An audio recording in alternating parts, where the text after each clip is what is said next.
Hi, I'm Scott at ediblemusic.com. Think about the last song you listened to, or your favorite song, and how spacious and energetic different parts of the song sounds. This is done by using effects when you're mixing, and effects can be very dramatic. They can be limited to just a momentary area of the song, limited to a very specific part of the program element of the song, or they can be more subtle and accommodating and can last throughout the length of the song. We're going to be talking about effects here and not so much EQ or compression, which are processing that affect the level or the dynamics of a song. Same with things like de-essers or multiband processors or limiters. But they do have a lot of use when you're utilizing effects because you can use compression and EQ to shape how those effects do implement into the song. The way that you can think about it is in three different categories. You can start a little bit generally. If you want to have some effects in your song, think about it in terms of space, energy, and texture. So I want to show you a few different effects that you can use that would qualify for each of these categories. And if you want to give your song or a part of the song more spaciousness or more energy or more texture, then you can have those categories in mind and go straight towards those effects so that you know how to use them and know how to implement them in order to help out your mix. Let's start with space. The typical ones that you would want to make use of are delay and reverb. And a very common way to make use of reverb is to put it on the snare drum. You'll notice with each of these effects, I'm going to be putting them onto return channels. That's what I mean when you use effects as a supplement to the song, whereas EQ and compression are processing the track itself. Effects, usually you would want to have them on their own track and then you can add them into the mix. Or you could, if you needed to, you could insert them onto the specific channel and then you can adjust the mix knob. But in this case, I'm just going to use return channels to keep it nice and simple. So let's put a reverb on the snare.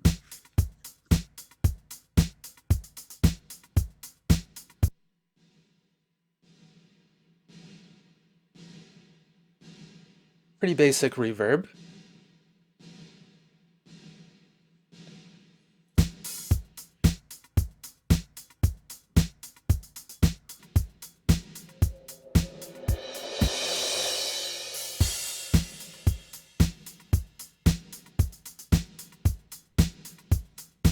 When you add a reverb to a snare, all of a sudden it makes the drums sound much bigger.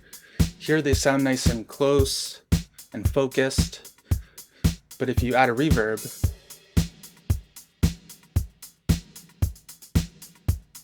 all of a sudden the kit sounds a lot larger. Nice. And of course you can also use reverb on vocals. You hear me calling in your sleep. Who needs to breathe the air above when we're both drowning in my love? The tides have turned. Don't be afraid. You're not the only soul I say.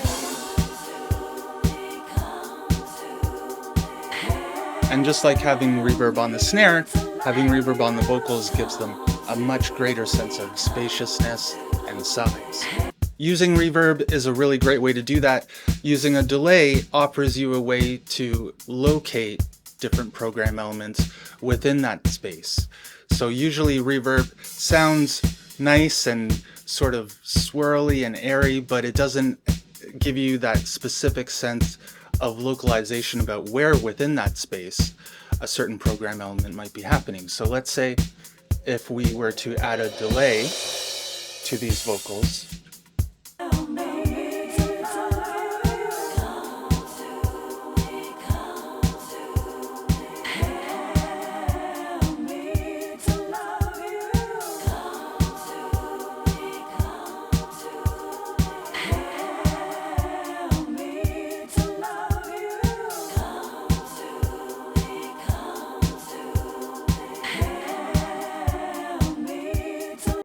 the delay sounds as though it is behind the vocals, which gives it more of a concrete sense of what kind of room that the song might be occurring in. and it also helps to push the vocals forward a bit in front of these drums.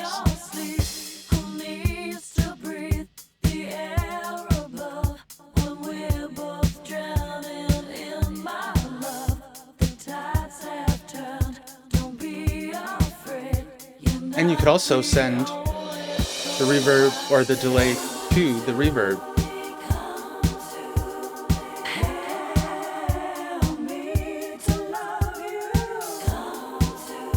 And this is a very simple delay and a very basic reverb as well. But another thing that you might not think of as an effect is panning. So all of these right now are panned right up the middle, but you can spread them out by panning them, and all of a sudden the vocals sound a lot wider.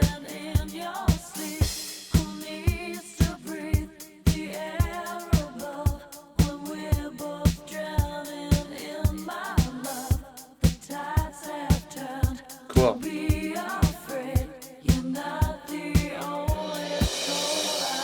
So when you're thinking about space, you want to not only give a whole bunch of reverb, but you also want to locate each program element within that space. So you can think about using delays and panning in order to do that. If you're finding that your mix feels very small, panning is a very quick way to give a sense of width and size to the mix, and then the reverb and delay will only emphasize that all the more. That's space. Think about space in terms of panning, delay, and reverb. That'll give you a nice sense of space in your mixes when you're looking for it. The next thing that I want you to think about is energy. And when you're adding energy to the mix, you can think about it in terms of grit or distortion. So I want to show you a few ways in order to add that into your mix as well.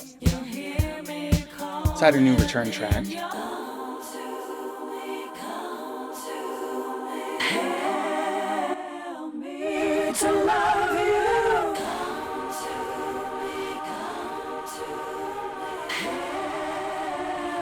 It's a lot, right?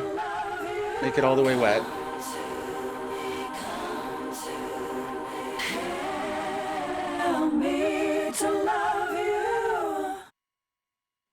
But if you just were to add it in a little bit subtly, Across my heart, I tell no lies. I see your future in my eyes. I promise you a love so deep.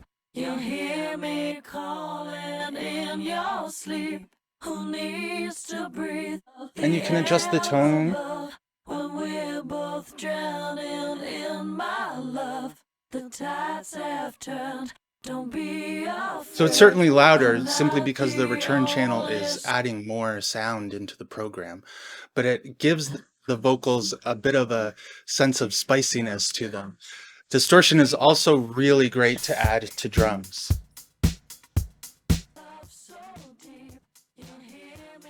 Let's pull the vocals out of that.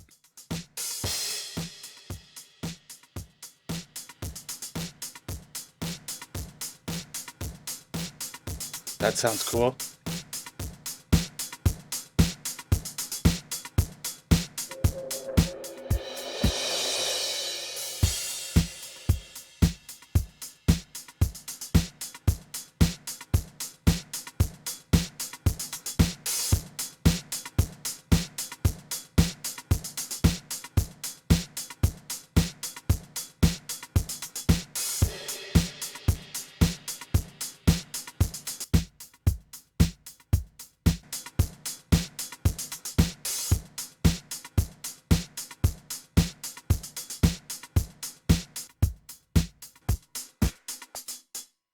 Distortion is something you'll often hear on drums and is probably something you'll often want to put on your own drums. It really gives them a sense of character and a kind of a smack, but it also helps to solidify the drums as well. A more subtle form is saturation.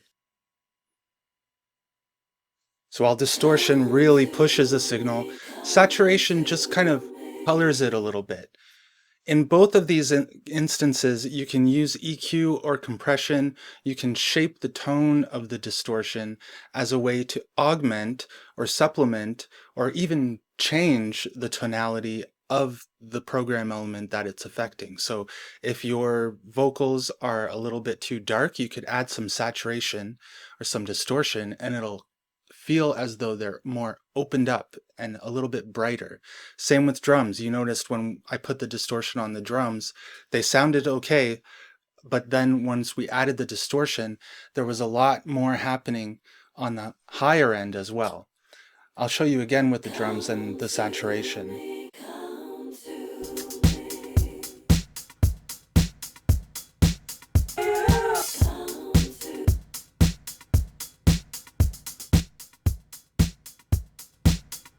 You can hear that detail in the hi-hat a lot more.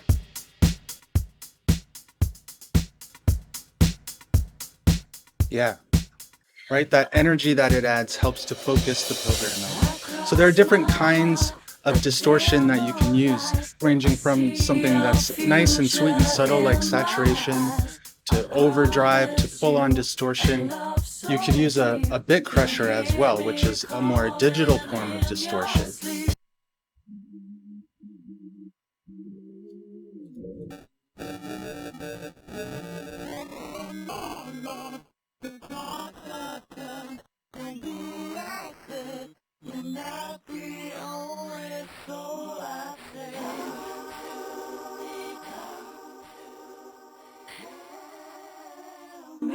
Again, if you were to add it in subtly,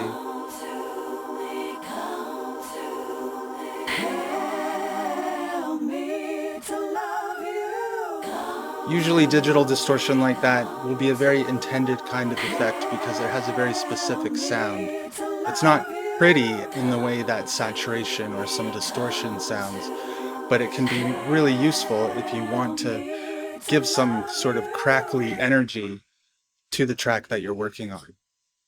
So when you're thinking about energy, think about distortion, think about saturation, exciters, bit crushers, explore how those sound.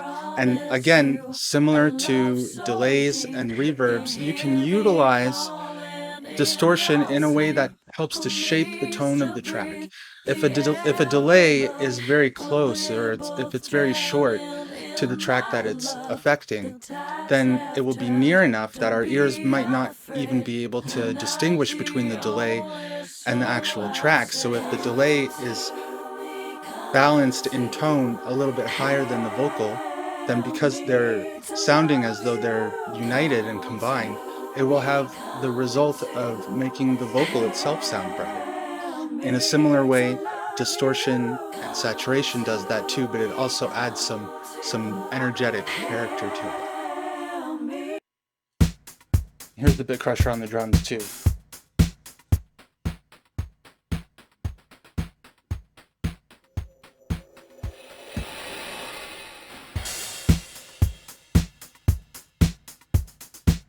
You have a sense of how to add space to your mix using reverbs, delays, panning, and how to add energy to it using different distortions, whether very subtle like saturation or exciters, all the way up to very heavy distortion like driving a lot of the saturation all the way into overdrive or digital distortion.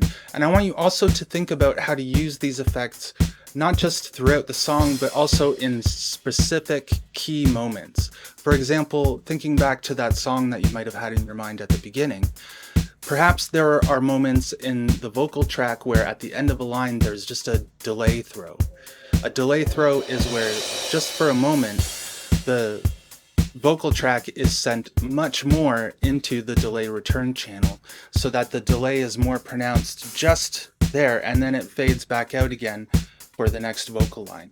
You could also think about having distortion used in a particular section of a song, whether maybe an intro or in the bridge, and then the distortion can drop back down when it moves back into the next section. So you can think about adding space, adding energy in a really tasteful way and in a way that changes over the course of the song. In addition to those first two categories that you want to have in mind, spaciousness and energy, I want you also to think about adding some texture to your tracks. And these are effects that add a little bit of something. Usually it's something that your ears will notice, but it's not something that is very forward in the mix. You can usually notice distortion or notice delays and reverbs a lot more easily than these effects. The first one that I want to show you is a phaser.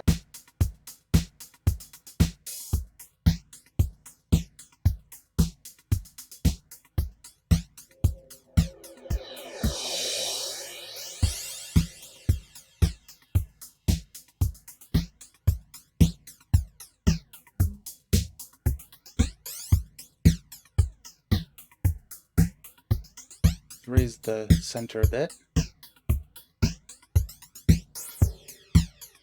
Add some warmth.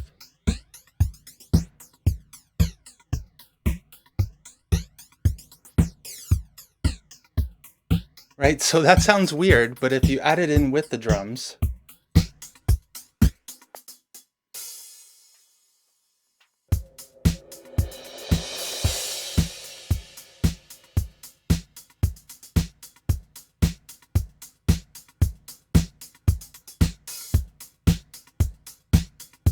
gives a sense of sway to the drums that wasn't there before.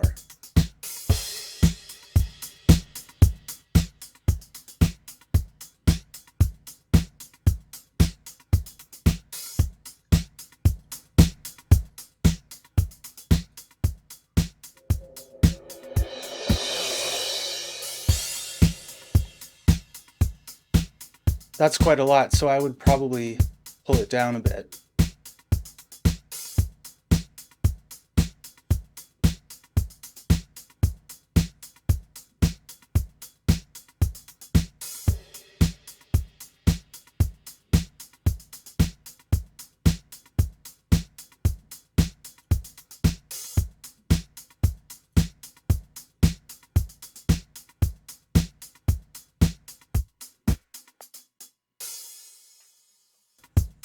Somewhat related to phasers are flangers, and I'm just going to switch this over.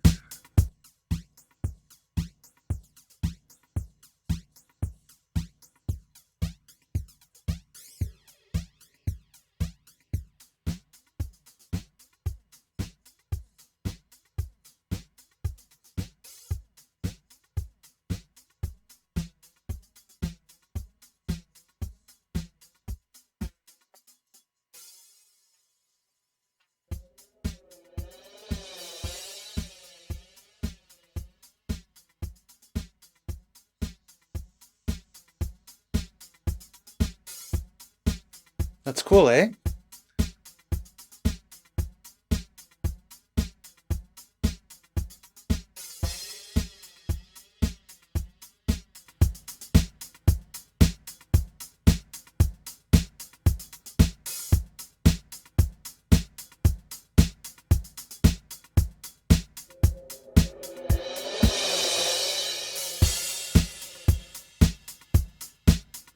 Similar to what I was saying before, how you can use effects to augment the tonality of the track that it's affecting.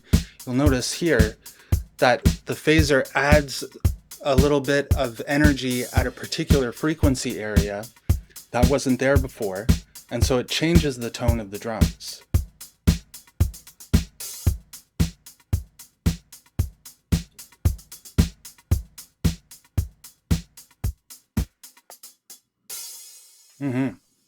That's cool.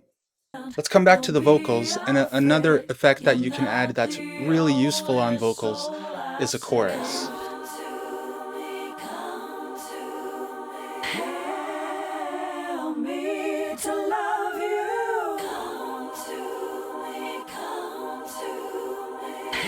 So it's overstated here, of course.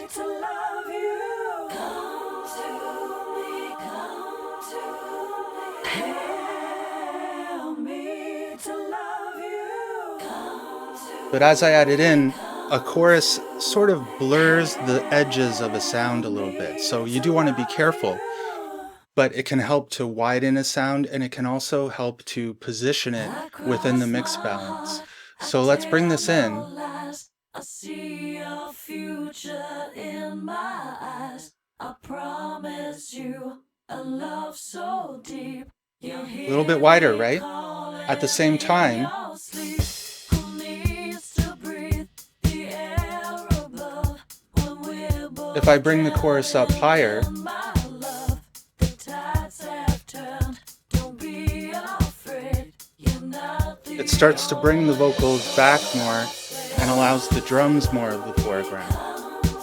So that's where you want to be careful. You could either want to do that purposefully if you have a program element and you want to have it a little bit more in the background. Well, reverb could accomplish that, but it could also be overpowering to the mix. So chorus is a little bit closer to the program element and helps to blur it a bit in order to send it backwards. Whereas if you add only a little bit of it, then it has a widening effect on the sound. Really nice. Chorus is very useful. It's useful to think about categories like this. Here we've talked about space and texture and energy. And when you do that, then it helps you to narrow your focus to use the effects that will give you the result that you are looking for. And if you want a better idea of how effects fit into the mixing process and how they combine with things like EQ and compression, then I want you to join the 5-day foundation series that I designed. It breaks things down one day at a time, but it doesn't talk about them as if they're distinct topics. It'll help you carry through the entire mixing process from balance to EQ and compression and then to effects so that you can get the mix that you're looking for. Join there at ediblemusic.com/5days. See you there.